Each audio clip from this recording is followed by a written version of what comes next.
ஆச்சி கொழுக்கட்டை மாவு வந்தாச்சு. ஆச்சி கொழுக்கட்டை மாவிற்கு கொழுக்கட்டை அச்சை கேட்டு வாங்குங்கள்.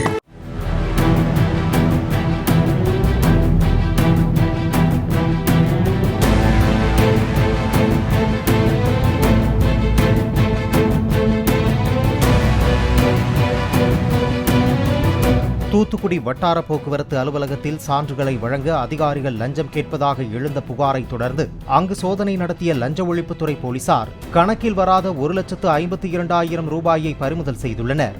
அங்கிருந்த ஊழியர்கள் இடைத்தரகர்களிடம் போலீசார் விசாரணை நடத்துகின்றனர்.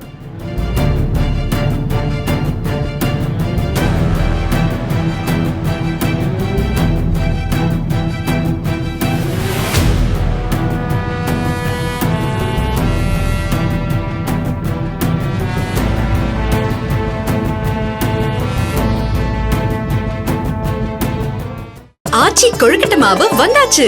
ஆச்சி கொழுக்கட்டை மாவிற்கு கொழுக்கட்டை அச்சை கேட்டு வாங்குங்கள். பிளே ஸ்டோர் மற்றும் ஆப் ஸ்டோரில் இருந்து பாலிமர் செயலியை QR கோடு மூலம் பதிவிறக்கம் செய்யுங்கள். செய்திகளை உடனுக்குடன் பெறுங்கள்.